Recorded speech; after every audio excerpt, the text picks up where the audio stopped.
Good as always to see you. So you and Steve are sort of shoulder to shoulder on this, that the put exists. It's just a question, in your view, as to at what point it becomes kind of an in-the-money put. At what point does the Fed exercise the put? Do I have that right? You're making my argument incredibly well, Ty.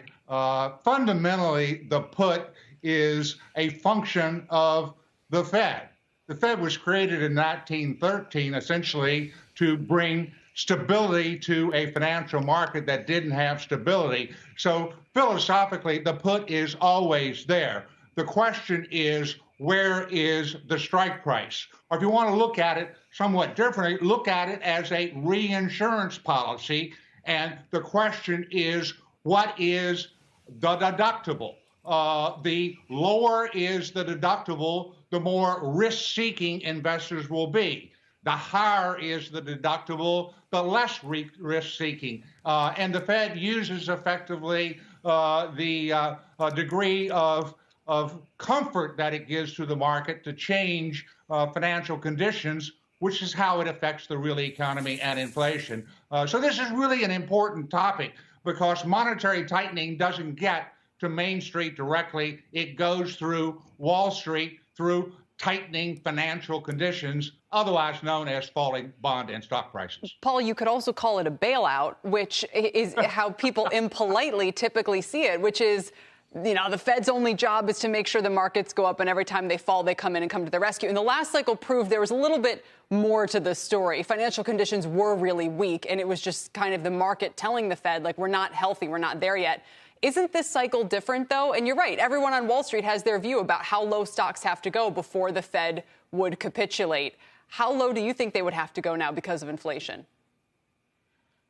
I don't know is the right answer. What I do know is that it's not so much a level, but the pace at which it goes down.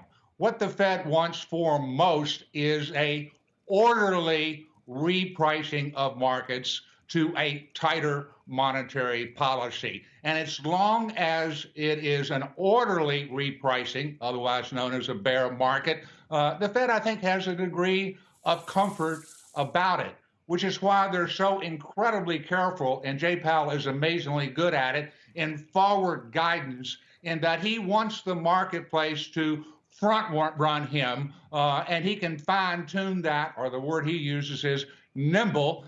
He can fine-tune that so as to manage expectations. So I think that's what the Fed will be doing. So I really can't answer the question of where the strike price is in isolation. It's how do you get there? Steve, and the more orderly it is, the lower is the strike price. Steve, two questions. How much harder is it to do what Paul is describing here, which is to titrate the economy off of quantitative easing, off of low interest rates? How much harder is it to do that than it is to do the preceding, which is to lower interest rates and push money into the economy, which you can do pretty quickly? And my second question is, do I remember the two of you guys going fishing together on some story we did years ago? We used to do that. We used to do that. But Tyler, I can answer your question very simply. Nobody ever got trampled going into the theater. Everybody gets trampled going out, and that's really the story. Paul is right, and that's why what I was talking about beforehand was really important. The extent the Fed put is there, it's there to allow for an orderly exit. And really the process of discovering where the strike price is, which the critical question there is, where would the Fed stop because markets fell so low?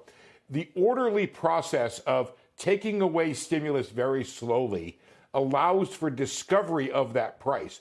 The Fed's primary concern is always going to be the economy and how Wall Street affects the economy. So what they're going to do is they're going to watch and they're going to monitor. And that's why I'm sure you follow the reporting that I've done the last couple of weeks, Tyler, which is people are pushing back against that initial 50 because 50 might work against the orderliness of the exit process.